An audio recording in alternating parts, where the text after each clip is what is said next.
Hey everybody, welcome to Wednesday. I'm going to apologize in advance if I seem Space Cadet in this video. I just finished playing Cyberpunk on Twitch and I'm actually messed up from the sensory overload. Apparently they fixed the brain dance thing, so it's not that, but I don't have a seizure condition, but I did like a heavy combat sequence and it was just the people who said the game throws too much at you too early are right. But, it's too much. Like, I got through the fight. Like, I didn't get killed in the fight, so I played okay. But I'm just feeling really weird right now. Like, I can't really see very well. I feel kind of blah. So bear with me. If you like watching me do this stuff, let me suffer for your amusement. Help support this channel. Become a monthly patron. Patreon.com/ShannahK. That's not what I'm going to talk about today anyway. I got an interesting call. I do the occasional segment on video games with a local AM radio station. Fairly prominent station, but not about gaming. Guy's a longtime AM host, but every so often the producer calls me and says, hey, can you come on and talk? Like I did a thing on Animal Crossing, and I think when The Last of Us 2 came out with all the sales hype, they did a thing on that. But they called me to talk about the controversy surrounding The Last of Us 2 winning a bunch of game awards even though they crunched. And the debate about whether that's ethical. You know, Kotaku, to their credit, ran a piece first. Then Eric Kane over at Forbes did a piece kind of agreeing with Kotaku. I mean, Eric and I are on the same page regarding how important we think game awards are, in that not at all. And I'll take a moment to tell you why before I move on to the crunch thing. Because at the Academy Awards, yes, there's Best Picture, right? But the bulk of the awards are given to specific people. You know, Best Actors, the sound mix team, you see the people show up and accept the award, right? Those people then go on to make more money because people know who they are.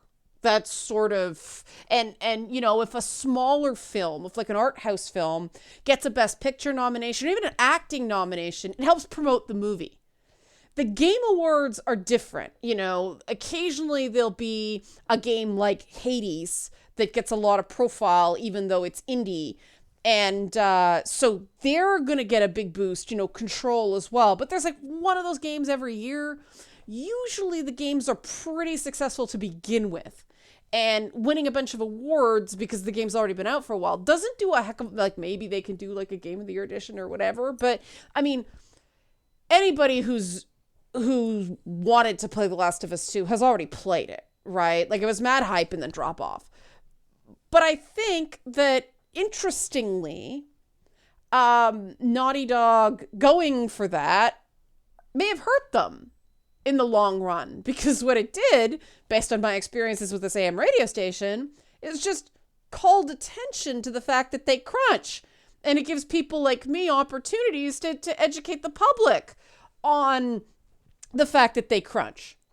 And another interesting development happened today that I think strengthens the argument for the fact that the Game Awards made a mistake and that they should have considered the ethical implications of rewarding a practice like crunch. There's a thing in Canada called the Canadian Game Awards. It's run by CanadianGameDevs.com. And it rewards Canadian games. And obviously, with Ubisoft having two very large studios in Canada, they are in the running. They make quality games. And the Canadian Game Awards posted a statement. You'll see it here. Our statement on future Ubisoft coverage and 2020 Game of the Year voting.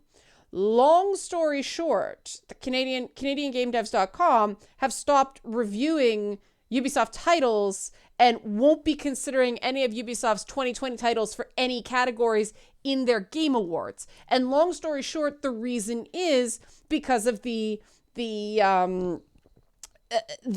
scandal, the abuse allegations, and they cite that Ubisoft's own internal survey found that 1 in 5 Ubisoft devs don't feel respected or safe at work. Now, okay, let me break this down for you.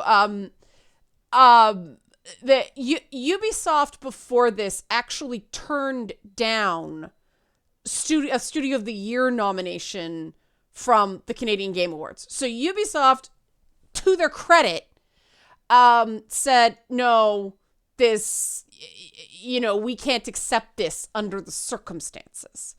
Now, the fact that they say 1 in 5 Ubisoft devs don't feel respected or safe at work means 4 in 5 Ubisoft devs do feel respected and safe at work. And that's 4 to 5. That's 80%.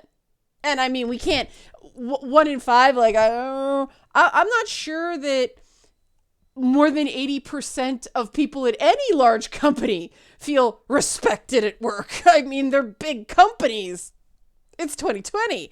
I think that's actually pretty decent. But they are against the leadership at Ubisoft. And so they're not rewarding the work of the rank and file at Ubisoft. And this is where I disagree with their decision.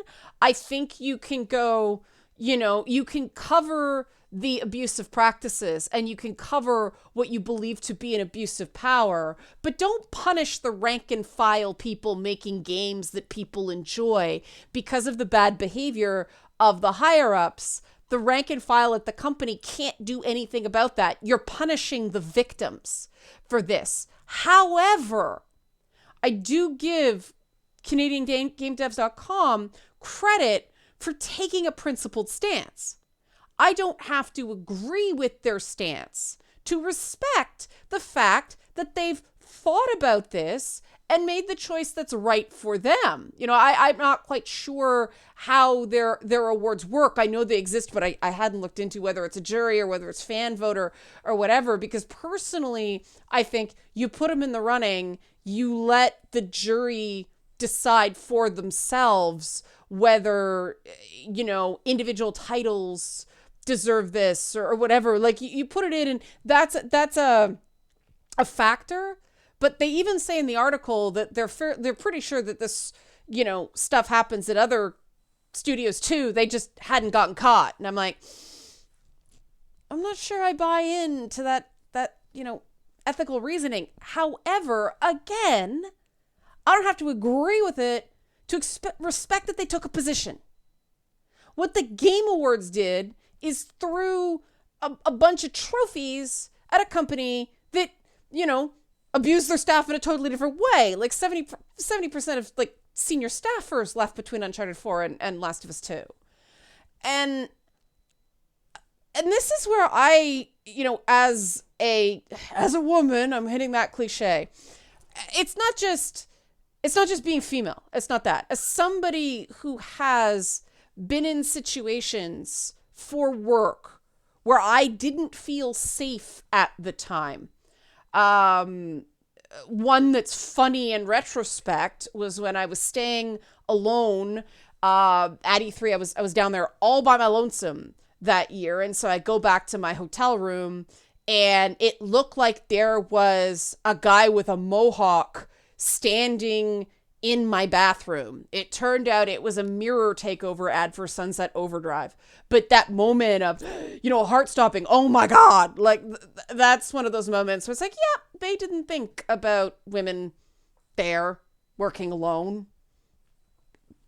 Being a unicorn is fun sometimes. But, there were other times where events were in a not great part of town. I didn't feel terribly safe walking through the neighborhood to get to that event. There were times I was menaced on the job, physically, drunk people. And this is not just inappropriate comments, right? This was actually physical threat. I've been assaulted on the job, physically assaulted. And I'm not talking punched, right? I'm talking grabbing my wrist, shoving me, something like that. 3 times. Granted, full disclosure, it happened to me more in music programming than it has in gaming. So, I think that's important that yes, stuff happens in gaming. When you're a reporter, stuff happens, especially when, you're not at one of the big outlets. And so you have to sort of, do what you can to get various coverage. And shit, games are a lot safer than a lot of other places. I mean, with games, the simple fact that there are a lot fewer drugs at gaming events than there are at music events just makes it inherently safer. But things do happen. But I am not going to say that my gender and what that means for me in general society meant that the things that happened to me should somehow be on a different plane of seriousness than, say, somebody who has some sort of organ failure because they were crunched at work. A violation of a person is a violation of a person. Coercion is coercion. Bad behavior is bad behavior. And that's why I'm like, while I disagree with the Canadian Game Awards, I respect them. They felt like they had to do something, you know what I mean? Like, we can all agree that we want to get to the same place and not necessarily agree with how to get there. I would not want to be at, I'm working on games right now. I'm thinking, I don't expect to ever be nominated for an award. I would feel very abandoned by the structures in an industry if my work wasn't recognized because my boss was a scumbag, right? The people responsible for what happened at Ubisoft are not the rank and file people that made those games as good as they were. I think I've made my point with that. The people that were rewarded at the Game Awards, especially in the direction category, were directly responsible for the poor behavior because of crunch. Directly responsible. And they were rewarded. Are you okay with that? It's, you guys know I don't agree with Kotaku very often. I agree with Forbes more. But there is a consensus building in gaming that the Game Awards are on the wrong side of. And this is, again, why even though I don't agree with what Canadian game devs did, I respect their decision. Because come, 2021, Ubisoft games are probably going to be let back in. Things will have forgotten, tempers will have cooled. The Canadian Game Awards will realize that, an appointment in a Paris Ubisoft studio should have nothing to do with its business practices in Canada. Just saying. But, they can go at it again next year. It's unlikely that anybody will lose their job at Ubisoft because of these awards, just because awards in gaming are they're nice. They're not that important, especially for a large studio. I mean, I do think some of the smaller titles, like, Phoenix Immortals, stuff like that, Phoenix Immortals Rising, that might have benefited from a boost. But Watch Dogs, an established franchise, Assassin's Creed is an established franchise, Rainbow Six Siege, like, these franchises will go on, right? At least, this is something that the Canadian Game Jam said, we did something, there's the opportunity to let them back in. The Game Awards can no longer ever take back that they rewarded bad behavior. And this, wasn't the Canadian Game Awards the one that, wouldn't give Nolan Bushnell a Lifetime Achievement Award for stuff that happened in the 70s when the world was a very different place? There is this idea that abuse of women is somehow worse than abuse of anyone else. And again, I patently disagree with that. The reason issues like, the particular kinds of abuse that women have to undergo is because there's so much inherent shame in it, right? Like, you have an asshole boss, you don't walk around with this idea that you should have stopped it somehow, right? That's the problem with like sexualized abuse. This idea that you're supposed to prevent it. Abuse is abuse, right?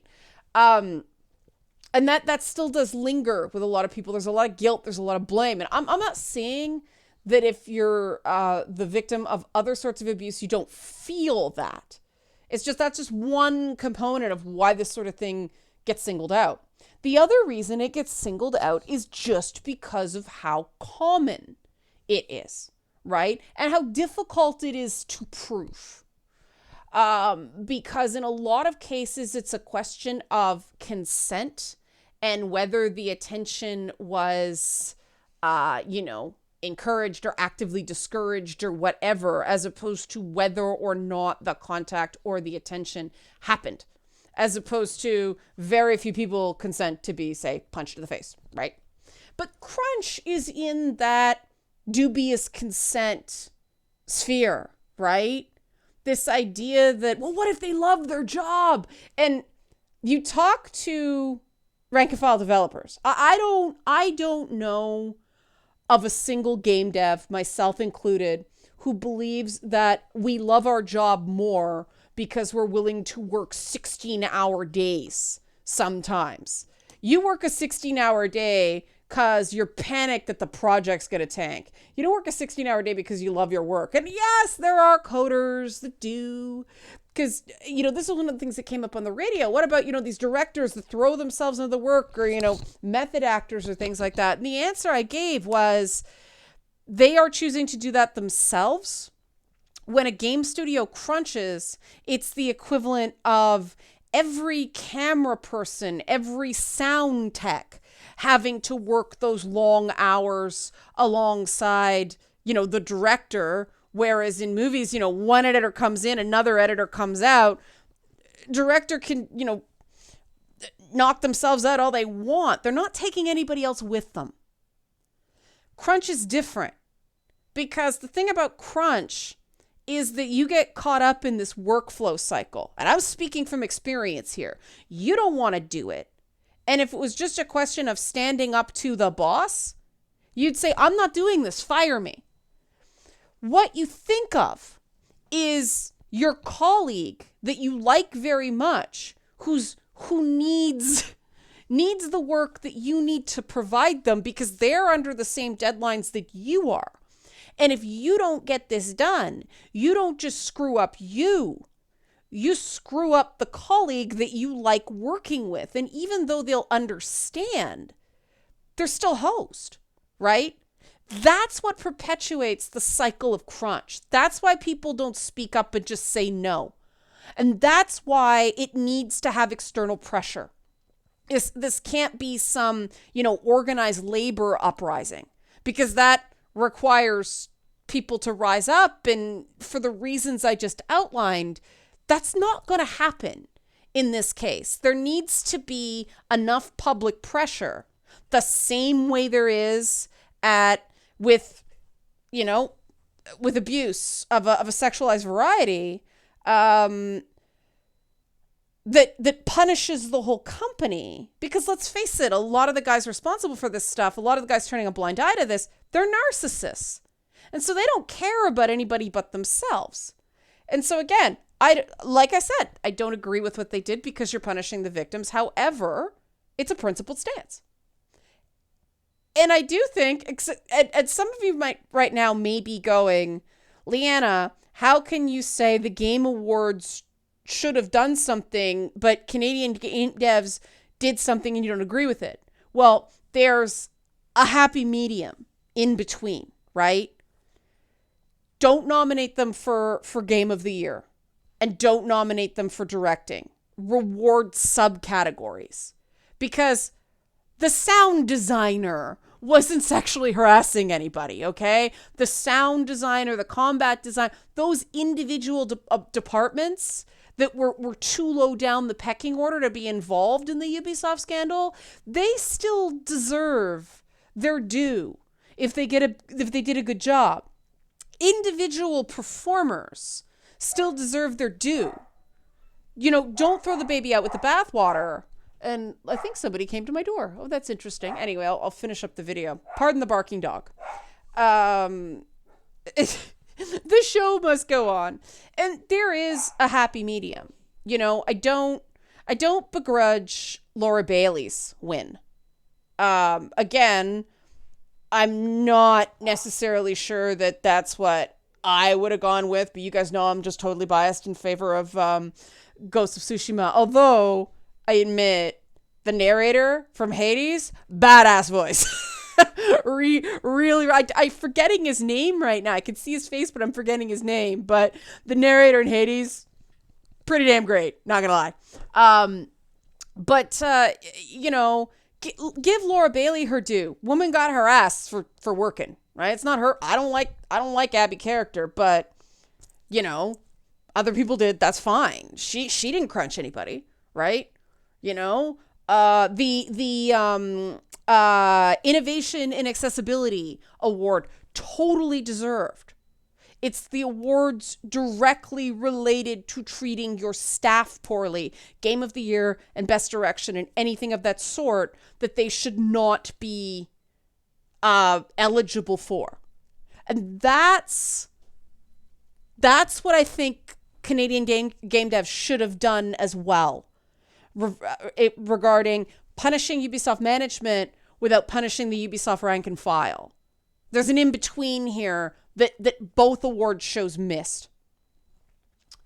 So if you like this sort of stuff, I'm going to do the Patreon thing and then I'm going to go into the question for collection for next week. So this is how the rest of the week's going to work. Patreon video for tomorrow.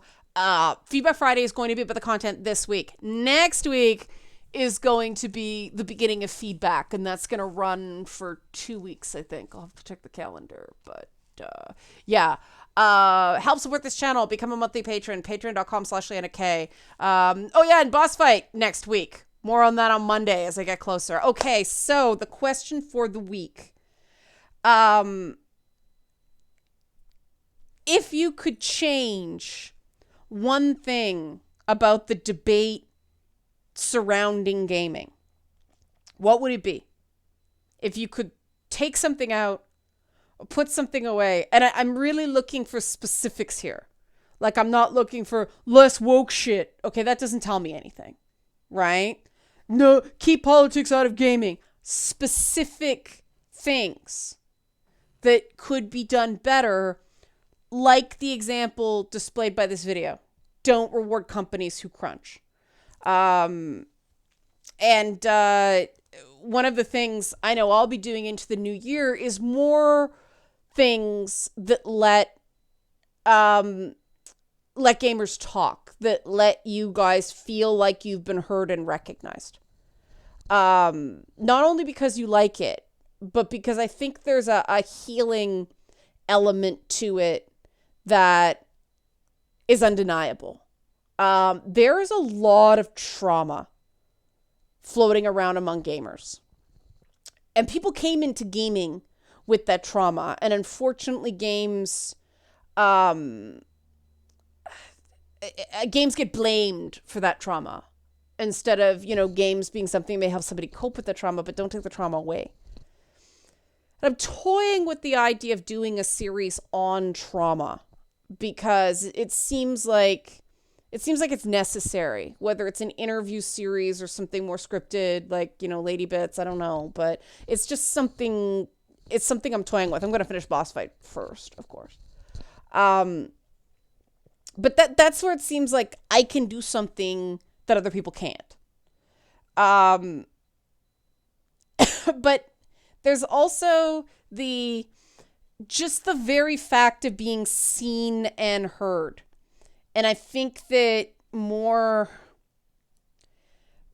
if more people took the step, to toot my own horn here, I did in this video, right?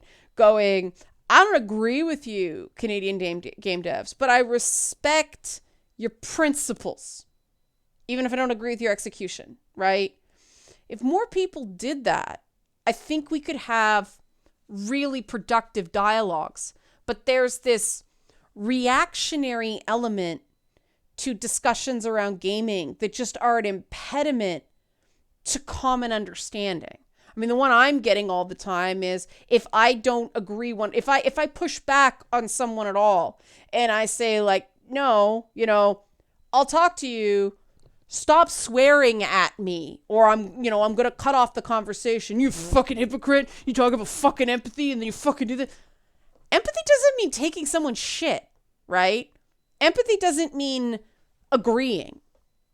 It means seeing feeling what the other person is feeling and understanding, relating to that. Feeling what the other person is feeling does not require you to agree. I do think a lot of people are far too judgmental when people are emotional, but when it comes to something like, for instance, reducing abuse in gaming, I do think it's important to get it right. And I do think it's important to not prioritize or privilege one form of abuse over another. And that's not because I'm a tree hugging, like, let's all be equal, kumbaya, right? It's what I found is that if people feel like they are being ignored, they have no motivation to do something for someone else. We've all ended up in these silos of, I get mine, you get yours. And it's counterproductive. We can say, sexualized abuse is wrong. We can also say crunch is wrong. These things do not have to be mutually exclusive things. It just requires, I don't even think this is this much nuance. It's just thinking of things as, yes and instead of either or. It's improv. I just made it lame. Okay, everybody. Thanks for watching. I'm going to throw myself into boss fight editing again. All right. Thanks for listening. Thanks for watching. You guys are the best. Bye.